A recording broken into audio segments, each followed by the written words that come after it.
बाथौ खेराइ रेजर्टआव जौ लोंहोदों मादों बुंनो हागौ DJ दामनानै मोसाहोदों होनो हागौ दा बे हिंसासो प्रमद बर'आ हिंसा खालामदों दिनै बियो गाव सिफ जानानै साबसिन मानसिनि खामानि होनो हायाखै हाग्रामा महिलारि बायदि रेजर्ट बानायनानै 50-60 जन 100 जन मानसिनि खामानि होदों सोरबा वेटारनि सोरबा कुकनि सोरबा सिकिउरिटिनि खामानि होदों बिराद मानसिफ्रा एंगेज जागासिनो दं दिनै बेवहाय बेखौ मेगनसो सादों दिनैहाय अक्ट'बर होनो अक्ट'बराबो जोबलांगासिनो दङ जुन मास होनो मालाबा जुलाइ मास होनो बेबो जोबलांगासिनो दङ बेनिफ्राय बुजिनो हायो जे प्रमद बर'आ साख्रि होनो हाया बिटिसिआव साख्रि होनो हानाय गोहोआ गैला जे दिनैहाय प्रमद बर'जों जाला बिथाङा खालि खुगायावल' दिनै गोथाव बाथ्रा बुङो नाथाय खामानियाव मोनसेबो गैया बे खुनु बरबादनि खोथा गैया सासे 18 बोसोर जानाय सासे सेंग्रा सिख्लानो दिनै भट होनायनि मोन्थाय होबाय देट मिन्स मा बे सायख'नो हानाय गोहो दङ जे आं सोरखौबा भट होगोन आं ट्रेक्टरावबो होगोन बा नांगालाव भट होगोन बे सायख'नो हानायनि गोहोखौ बेनो होदों ओंखायनो बे माने गावनिबो जिबनखौ बरबाद खालामनायनि खोथा गैया बेवहाय बे गाव डिसाइड खालामना फैदों बे जे फार्स्ट बे बिदि बोसोरथाम बोसोरब्रै बोसोरबानि उनाव प्रमद बर'आ सरकार थाबाय थायोबा आं BA पास जाखांनानै साख्रि मोनहैनाय नङा आं MA पास जाखांनानै बेयाव थिखा थिखि बेबो मावहैनो हानाय नङा गथ'फ्रा दिनै डिसिसन खालामदों गतिके आं दिनै 18 बोसोर जाबाय आं दिनै 20 बोसोर जाबाय आफ्टार 5 इयार्स आफ्टार 2 इयार्स आं बेहाय कन्ट्रेक्टर मावहैनांगोन साख्रि मावहैनांगोन माबा मोनसे खामानि लानांगोन आङो बिजनेस मावनानै जानांगोन आङो बेखौ बिथांमोना दिनै डिसाइडसो खालामदों जे after 2 years after 3 years after 5 years जाहाथे जोङो मोनफा मोनफा खामानि लानानै जोङो जोंनि भबिष्यतखौ उज्जवल खालामनो हायो केरियारखौ दानो हायो जोंनि गथ' गथायखौ जों फोथांलांनो हायो बिथांमोना दिनैनो साग्रिद जादों बाथ्रायाव बुंनाय दं today's harvest depends upon today's harvest depends upon you have to do today for tomorrow नङा होमबा नों दिनै मा मावगोन नोङो दिनैनि फिथाइखौ दिनैनो मोना नों दा ओंखायनो बे माबा मोनसे खेथि मावोबा माइ मावोबा मास मोनथामनि उनावसो फिथाइ मोनो नङा होमबा नों बिफां फांसे गायोबा 5 बोसोरनि उनावसो फिथाइया थायगोन गय बिफां गायोबा 6 बोसोरनि उनावसो फिथाइ थायगोन दा बिथांमोना दिनै बिफांखौ गायनानै गालांखानो नागिरदों 18 बोसोर जानाय लोगो लोगो बे 5 बोसोराव बे फिथाइ थायहैनांगोन बेखौसो खालामनो नागिरदों रावनिबो जिबन बरबाद खालामनाय गैया खोथा गैया बे गथ'फ्रा बे लाइमोनफ्रा गावसिनि भबिष्यतखौ दालांनो थाखायसो पार्टियाव हाबदों बिथांमोना जाहाथे भबिष्यत दानो हायो बेनि थाखायसो बेहाय प्रमद बर'आ बायदिसिना मुं होनो हागौ बाथौ खेराइ रेजर्टआव जौ लोंहोदों मादों बुंनो हागौ DJ दामनानै मोसाहोदों होनो हागौ बिनि खुनु खोथा गैया जोंनो एन्टारटेनमेन्टबो नांगौ नङा होमबा एन्टारटेनमेन्टबो नांगौ दिनै बेंगलफ्राव गुवाहाटिफ्राव बिराद रेजर्ट दङ बेवहायबोथ' बेफोरबायदि प्रग्रामफ्रा जायो दिनै बिथांमोना माबा खथि जादों दा बे हिंसासो प्रमद बर'आ हिंसा खालामदों दिनै बियो गाव सिफ जानानै साबसिन मानसिनि खामानि होनो हायाखै बे हाग्रामा महिलारि बायदि रेजर्ट बानायनानै 50-60 जन 100 जन मानसिनि खामानि होदों सोरबा वेटारनि सोरबा कुकनि सोरबा सिकिउरिटिनि खामानि होदों बिराद मानसिफ्रा एंगेज जागासिनो दं दिनै बेवहाय बेखौ मेगनसो सादों बे मेगन सानानै बुंनाय बाथ्रा खुनु लाइमोननि जिउआ बेहाय नस्थ' जाया बरंस' बे लाइमोनफ्रा गावसिनि जिउखौ खोमसिनिफ्राय सोराङाव लाबोनोसो दिनै मोनसे जागरन जादों आरो दिनै फैबावगोन आरो दिनै 13 तारिखआवबो जयनिं जागोन 14 तारिखआव जयनिं जागोन 17 तारिखआव जयनिं जागोन 21 तारिखआव जयेन जागोन हाजार लाख लाइमोनफ्रानो जयनिं जानो नागिरदों बेहाय बिथांमोना गावसिनि जिबनखौ दानोसो फैनाय MP इलेक्सना सफैगासिनो दङ मास मोनथामसोल'सै बेनि गेजेराव जोंनि MP इलेक्सना जासिगोन दा बेनि थाखाय जोंनि BPF पार्टियाबो साखाफारा जानानै दङ आरो गोबां जों जयनिं हाबाफारि खालामबाय दा बे 3 बोसोराव UPPL सरकार मोनसे परिबर्तननि नाम लानानै फैदोंमोन मोनसे सोलायनाय लाबोगोन लाइमोनफोरनि आखाइ खामानि होगोन साख्रि बाख्रि होगोन होननानै नाथाय दिनै बिथांमोना बे बिथिङाव फेलें जादों जायनि थाखाय दिनै गोबां रोजा बर' लाइमोनफ्रा आरो गुबुन हारिनि लाइमोनफ्राबो दिनै UPPLखौ मोजां मोननानै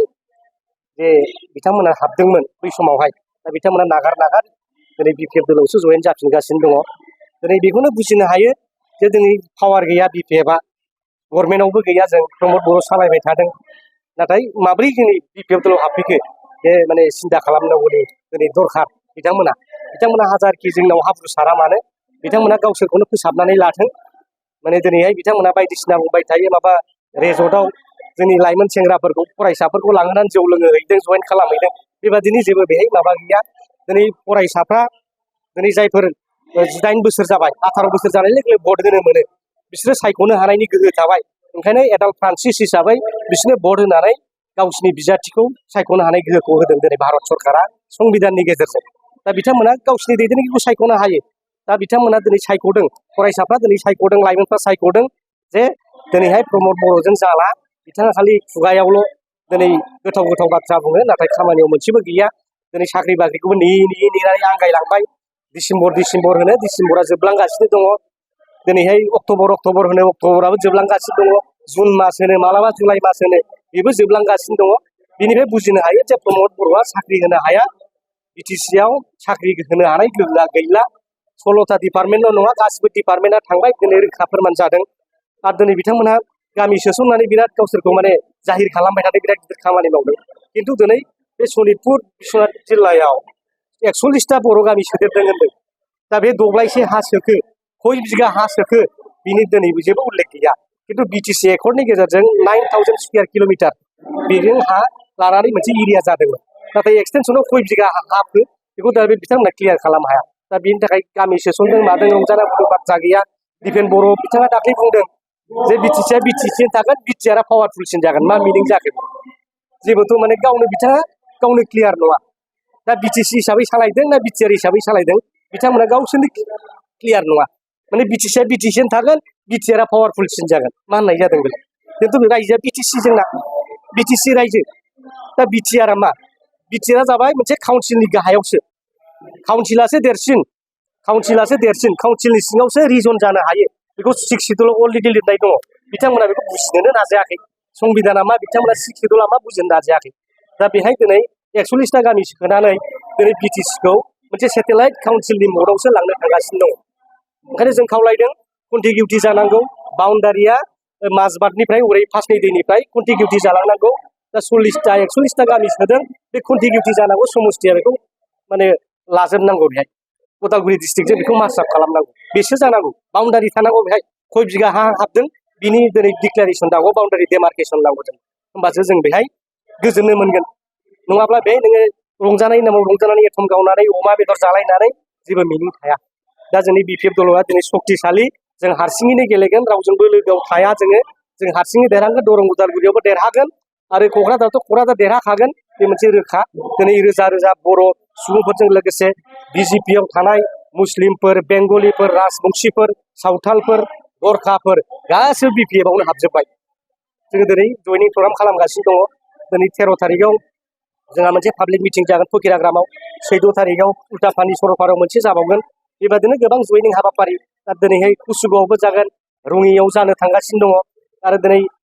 उदालगुरि बेवहायबो जानो थांगासिनो दङ दा बेबादिनो रोजा रोजा दिनै बिटिसिआव थानाय रायजो राजाफ्रा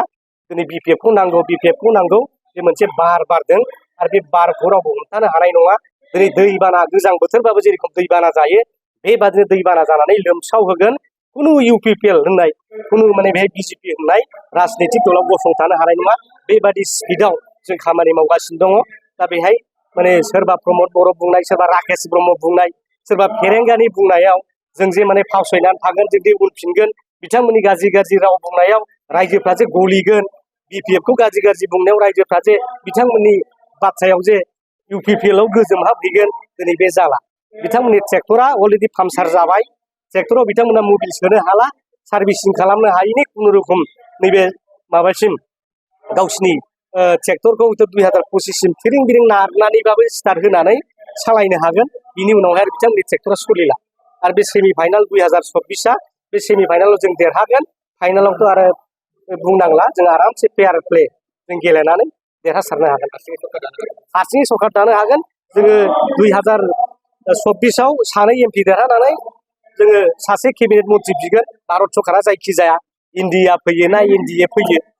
जों मोनसे केबिनेट मन्त्रि बिगोन आरो 2025आव जोङो बिटिसिआव हारसिङै सरकार दानानै जोङो लाइमोन सेंग्रा सिख्लाफोरनो आखाइ खामानि होगोन सरकारि साख्रिबो होगोन टिका टुक्लिबो होगोन जोङो खामानि मावनो होगोन दानि बायदि प्रमद बर' बादि बिटिसिनि लाइमोनफोरनो खामानि होआलासे होनबा माबानि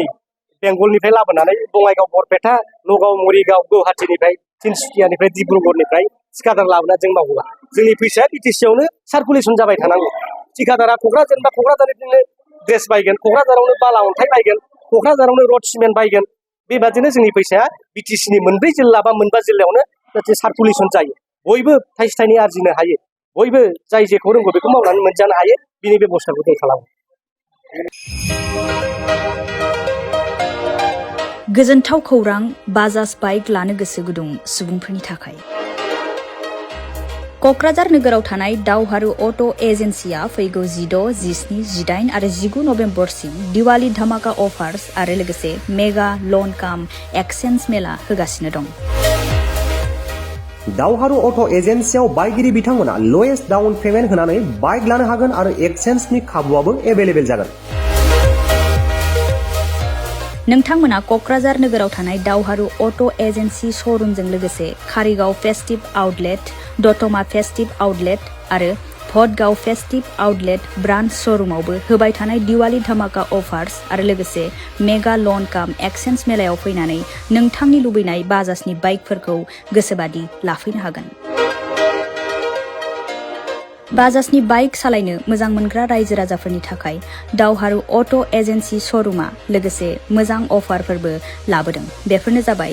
फ्री एसर्ट gift, free seat cover, 5 litre petrol free, गंनै helmet free, 12 times free washing coupon आरो बाइक बायगिरिफोरनो बाइकखौ मोजाङै साखोन सिखोन लाखिनो थाखाय 12 टाइम्स फ्री वाशिं कुपनबो हरनाय जागोन।